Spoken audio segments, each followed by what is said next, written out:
जितने भी राक्षस आते हैं सबका उद्धार करते चले गए श्याम सुंदर। अब देखो महाराज ध्यान देना, अब थोड़ी देर इधर इधर तो भगवान योगीराज कृष्ण और बलराम का तारा चौचंद होता जा रहा है। सीटू ने थोड़े से ऐसे परीक्षित महाराज हमें दिखत रहे, बेचारे लोग रहे तब देख रहे।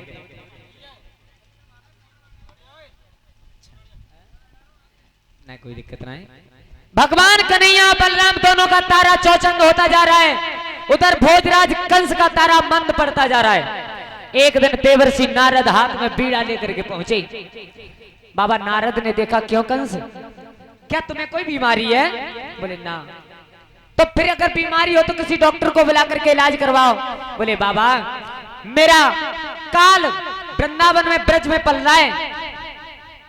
बाबा नारद ने की लला बड़ा बाबरे का राक्षस को भेज के भाई मरवाए दो, बालक हुई तो है।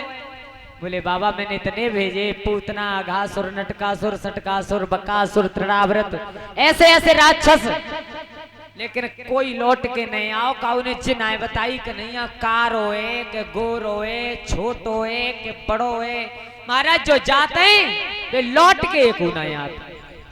तो बाबा नारद बोले लाला सुन कंस, अगर तू हमारी बात मान ले तो स्यापू मत जाए, लठियों टूटे नहीं।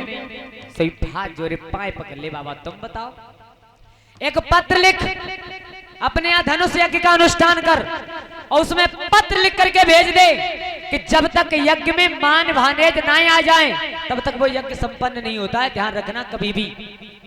कन्हैया बलराम तुम्हारे भानेज हैं, उनको निमंत्रण दे करके बुलवाओ और यहाँ बुलवाए के चाहे बंद करवा लियो, चाहे मरवाए दियो, चाहे कच करियो। तो दोनों पाए पकड़ ले नारद के। बाबा तुमने मेरी आंखें खोल दी। आंखें नारद बाबा महाराज आंच लगाए के चले गए तनी कह के। अब भोजराज कंस ने एक पत्र लिखा। कैसे?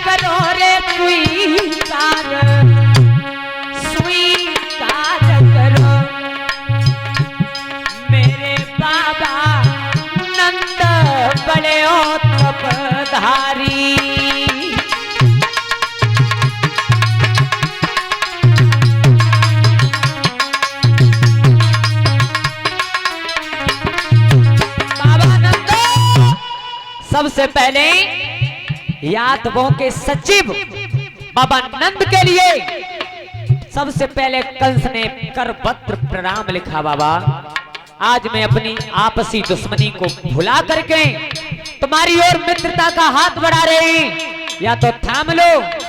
क्या लिखा कंस ने? अरे तनु की रचबाई दयो है रचबाई रचबाई, ओ बाबा आए वे की तुरंत करो रे तैयारी।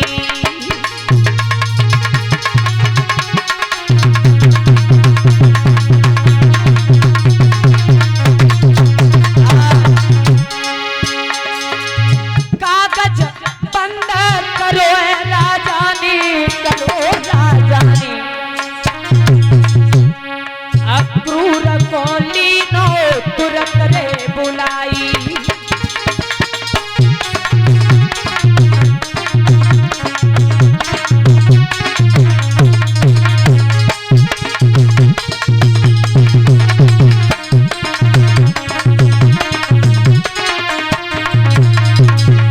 महाराज पापान पापी कंस ने दिल में खोट रखते हुए बाबा नंद के लिए, बाबा नंद उपनंद रोहिणी माँ यशोदा इनके लिए एक पत्र लिखा। सबसे पहले सादर प्रणाम, उसके बाद में बाबा नंद मैं अपने यहाँ एक धनुष यज्ञ का अनुष्ठान कर रहा हूँ, उसमें मान बने जाना बहुत जरूरी है। मैं आपसी विवाद को भुला करके आपसे मित्रता का हाथ बढ़ाना चाहते हैं, रिश्तेदारी का। बाबा जी कन्हैया बलराम को लेकर के आओ और हमारे यहाँ यज्ञ में भाग ले लो। चाचा अक्रूर को बुलाया। अक्रूर जी कौन थे? अक्रूर जी बाबा नंद के सगे भाई थे। भोजराज कंस के यहाँ नौकरी करते थे ये। तो कन्हैया ने विचार करो और का हुआ भेजू, तो ऐसा नहीं हो जैसे राक्षस मारे गए तैसे बाहुआ कन्हैया मारते। तो पहले अक्रूरैया भेजो। अक्रूर से कहा जाओ कृष्ण को बुला लाओ। अक्रूर चाचा समझ गए।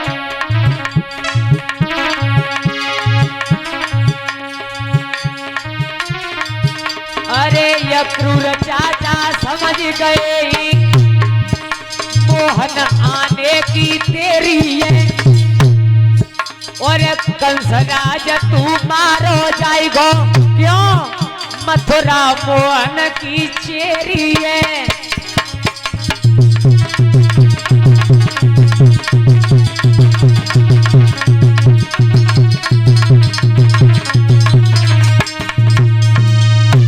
भगवान कन्हैया के लिए पत्र भेज दिया बाबा नंद के लिए कंस ने।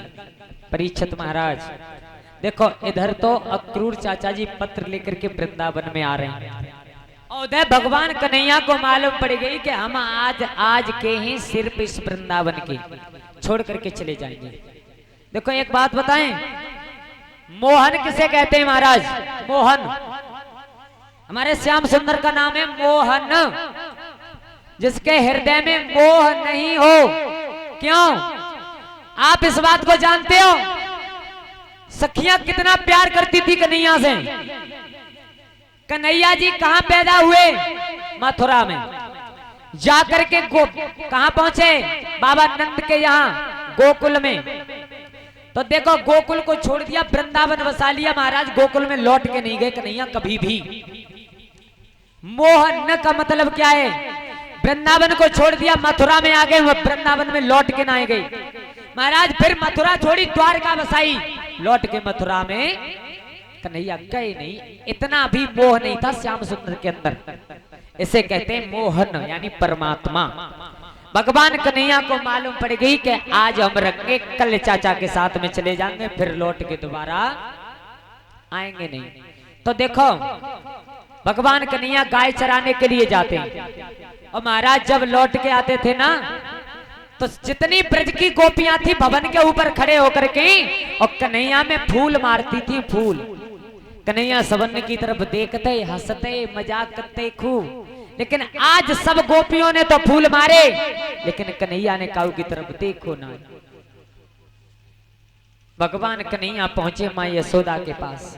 मैया यशोदा से जाकर के एक बात की, मैया कैलाला, अगर तू एक बात बता हमें, अगर मैं तो छोड़ के चलो जाऊं तो तू ज्यादा दिनों तक रोवेगी तो ना? मैया यशोदा ने मुख पर हाथ रख लिया। मर जाए वो जो हमें तुमसे जुदा करें, मर जाए वो जो कन्हैया तुझे मेरे से अलग करे। मैया रोने लगी। भगवान कन्हैया विचार कर रहे हैं कि जब मैंने जायवे की बात कही तो मैया इतनी रो रही है, और हकीकत ये है कि कल मुझे जाना है, तो मैया की क्या हालत होगी? महाराज ये माँ और बेटे का प्यार होता है हमेशा, ध्यान रखना। मैया कभी ये नहीं चाहती, देखो बेटा को नौकरी करवे चलो जाए महाराज परीक्षित जी, और माँ ते फोन करे आए वे के लें कि भैया हम आए रहे, तो पत्नी की इच्छा वही ज्यादा ना हो तो एक साड़ी तो ले आइयो बाजार में, बालकन की इच्छा हुई जे लियो वो लियो। लेकिन महाराज कहो कि मैया ने आज तक जे ना कही हुई कि लल्ला मेरे लिए तू जे लेके आइयो। केवल एक ही बात कहती है, बेटा तू जहां भी है सुखी रहे, और आना चाहता है तो केवल मेरे लिए कुछ मत लाना, केवल आकर के मेरी आंखों के सामने तू खड़ा हो जा, मुझे संसार की दौलत मिल जाएगी। ये होती है आत्मा।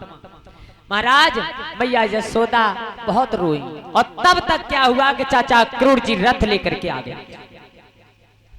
बाबा नंद, उपनंद, यशोदा, रोहिणी, जितने भी ग्वाल वाले सब ने अक्रूर का बहुत सम्मान किया। नभाओ, दुबाओ, खवाओ, और खवाए के चारपाई पे लिटाए ले, और कन्हैया बलराम धीरे धीरे अक्रूर चाचा के पैर दबाए रहे। तो कन्हैया ने कही चाचा आज तुम्हें जब ब्रज की रास्ता कैसे मिलेगी, कैसे आए? अक्रूर कह रहे रुक जा लला, तो बाद में बताऊंगा, पहले ने बाबा से बात करूं। कहा और बाबा नंद से कहा सुनो बाबा, मैं ये पत्र भेजा है कंस ने, और बाबा तुम्हें चलना होगा, कन्हैया और बलराम को ले जा करके ले जाना होगा।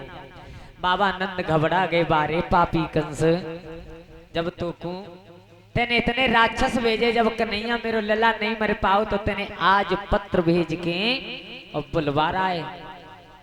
भगवान कन्हैया बोले बाबा तुम रो ना, तुम्हें एक बात नहीं मालूम है मेरा अवतार इस पृथ्वी पर क्यों हुआ है।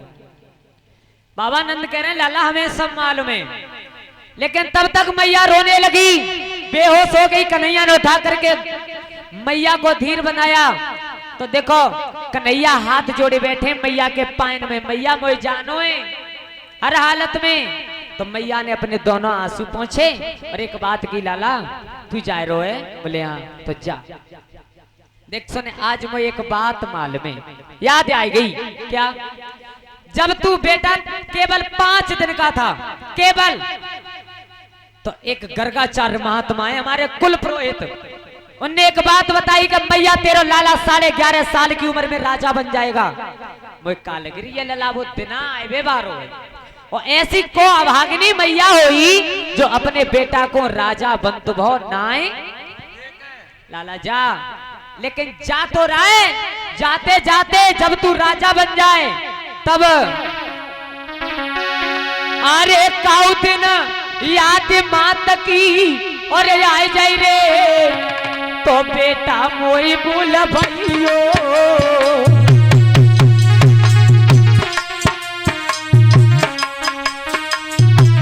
लाला कन्हैया मेरी बात सुन, काउ दिना या दुखिया मैया की अगर तो याद आ जाए, और काउ कोने में तेरे भवन में कोई जगह खाली हो एक टुकड़ा कौन को, तो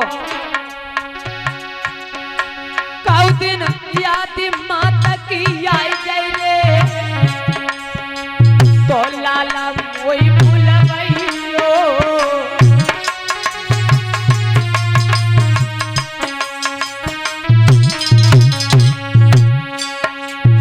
दुखियारी में तारी को मेरे लला भूल मत जाइयो।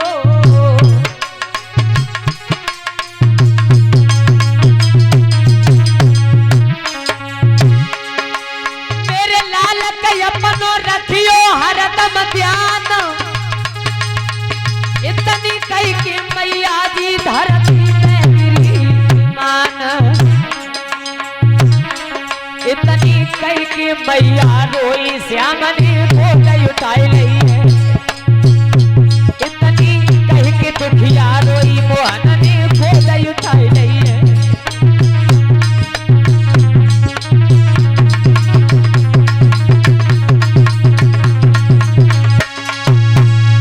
भगवान कन्हैया से रो रो करके कहा मैया ने, मैया लाला कन्हैया अगर तू कबू मेरी याद आ जाए तो मैं बुलवा जरूर लियो। मैया कैसी बातें कर रही हो तुम, मैं जा रहा हूँ आज कल यज्ञ देखूंगा, मैया मैं वापस आ जाऊंगा।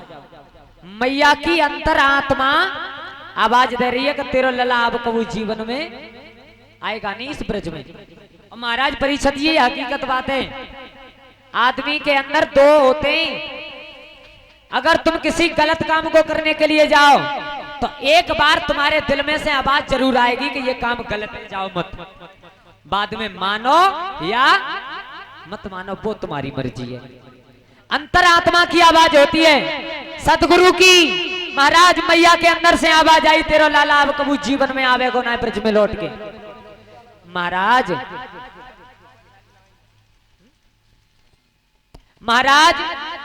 अब सारे ब्रज में मालूम पड़ा कि श्याम सुंदर जा रहे हैं।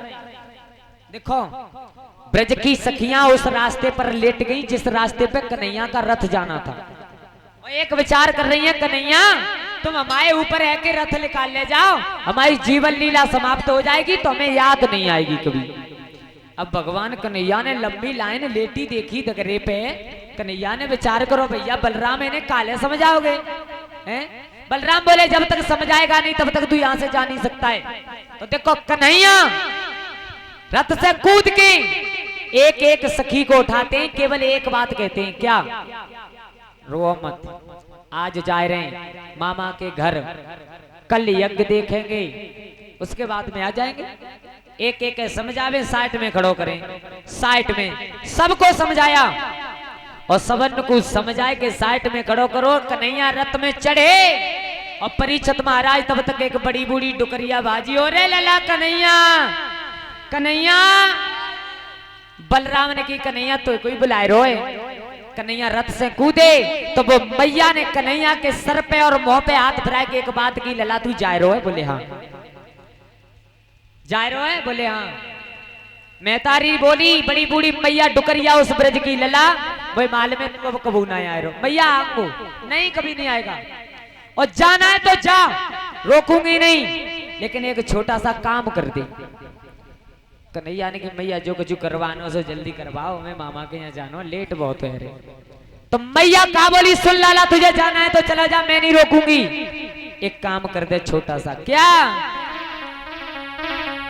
अरे बंसी बजाई दे कान्हा, बात ना बजाई काई, मुरली बजाई दे मोहन, बात ना बजाई काई, बंसी बजाई दे कान्हा, बात ना बजाई काई, मुरली बजाई दे कान्हा, बात ना बजाई।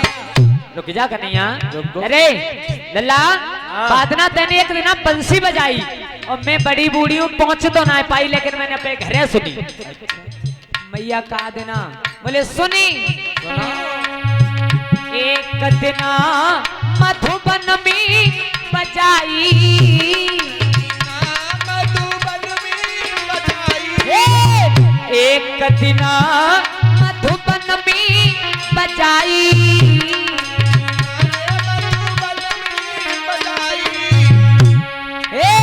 राधा नचाई काई, बंसी बजाए दे कान्हा, बात ना बजाई काई, राधा नचाई काई, ऐसी बजाए दे कान्हा, बात ना बजाई काई, बंसी बजाए दे मोहन, बात ना बजाई काई, मुरली बजाइए सामरे, बात ना बजाई काई, बंसी बजाए दे कान्हा, बात ना बजाई काई, मुरली बजाए दे मोहन, बात ना बजाई काई। रुक जा कन्हैया, देख कन्हैया ने महाराज नेक बंसी बजाई, सही डुकरिया ने पकड़ ली। लड़ा रुक, ऐसी ना बजवाई रही। बोले मैया तो तने एक दिन और बजाई। का दिना? हे एक दिन यमुना पे बजाई।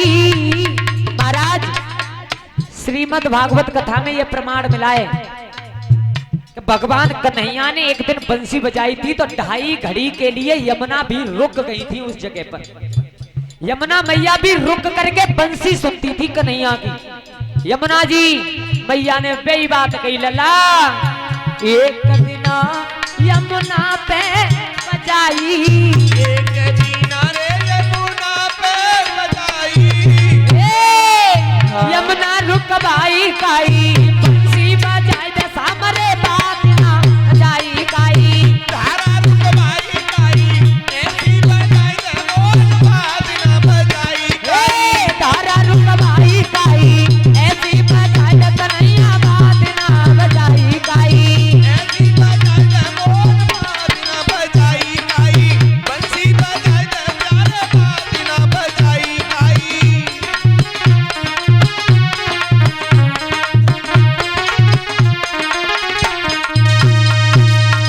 भगवान योगी राज कृष्ण उस जगह पर मैया को थोड़ी सी तान सुना करके रथ में सवार हो गए। चलिए परीक्षित महाराज, भगवान कन्हैया का रथ जहां तक दिखता रहा, एक सखी पेड़ पर चढ़ करके कन्हैया को देखती रही, और जैसे ही रथ आंखों से ओझल हुआ, उस सखी ने विचार किया मैं अपनी जीवन लीला समाप्त कर लूं, लेकिन दिमाग में झटका लगा, मेरे श्याम सुंदर को दोष लग जाएगा कि एक गोपी ने कन्हैया के प्यार में पेड़ से कूद करके जान देती, लेकिन कन्हैया इतना निर्मोही निकला कि लौट करके नहीं आया। ऐसा विचार करके सब गोपियां पीछे को लौट करके चली। एक बात बताएं महाराज, संसार में प्यार करो किसी से भी, गलत बात मन सोचना। प्यार प्यार होता है हमेशा, चाहे पिता पुत्र का हो, बहन भाई का भी प्यार तो हो सकता है, पति पत्नी का भी प्यार हो सकता है, माँ और बेटा का भी प्यार हो सकता है। प्यार मीठा होना चाहिए हमेशा। लेकिन आज इस जमाने में जैसा कुकर्म कुरीति चल रही है, कुरीति, उसके हिसाब से को सुनो है, सुनना आजकल सबसे ज्यादा जितने मेरे युवा भाई बैठे हैं, जितनी मेरी बहनाएं बैठी हैं, इन्हें गुस्सा तो आ रही हुई और आ गई, लेकिन बात हकीकत है। ध्यान रखना, जो अगर तुमसे आए कि महाराज जी कहे कि हम मतलब किसी के ऊपर रखो, इससे कोई लेना देना नहीं है, शरीर से कोई संबंध नहीं। अगर कोई लड़का है कि बहना ध्यान रखना, कोई लड़का आकर के ये कहे तुमको प्यार में फंसाने के लिए कि मैं अगर तुम कहो तो अपने माँ बाप को छोड़ करके तुम्हारे साथ चलने के लिए राजी हूं। बहना अंदाज लगाइयो, जब मेहताई ने बाप ने वो 18 साल 20 साल पढ़ाई लिखाई के खवाई के धींगरा कर दो, तुम्हें 1 महीना मिले से मेहताई बाप को छोड़ सकते हो, तो तुम कौन से खेत की मूली हो, छोड़ करके चला जाएगा किसी दिन। ध्यान रखना, ध्यान रखना, हमेशा प्यार करो, अच्छी बात, लेकिन कभी भी हद से ज्यादा इंसान को गिरना नहीं चाहिए। हमारे गुरुजी एक बात गाते हैं कितनी सुंदर, अल्लाह कि प्यार जब और हद से बढ़ जाए, लाभ है दूर रहने में।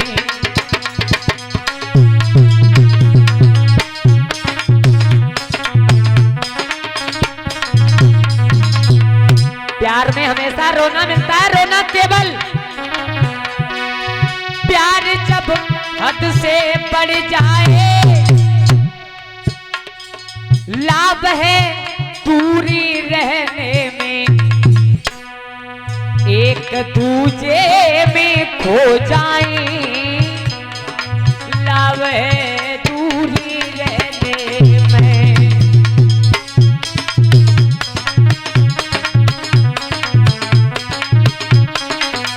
हमारी तुम्हारी तो औकात क्या है?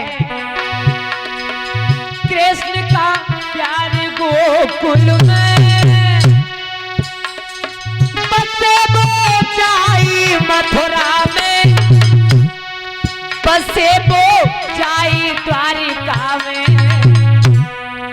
गोपियों पास ना जाइयो, सखीरी पास ना जाइयो, लाभ है दूरी रहने में।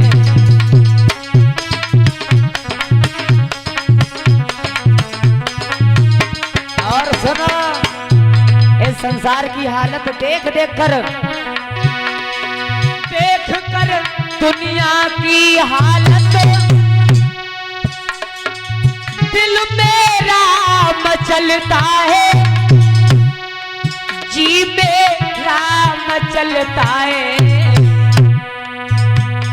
एक गुड्डू पास ना जाइयो रे, बावरे पास ना जाइयो, लाभ है दूरी रहने में।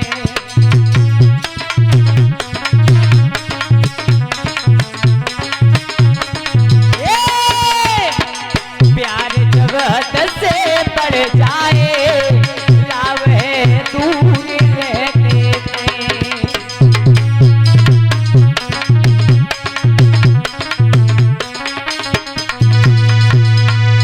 महाराज भगवान कन्हैया सब सखियों को, ब्रजवासियों को छोड़ करके बाबा नंद और कुछ सखाओं को लेकर के चले गए कहां?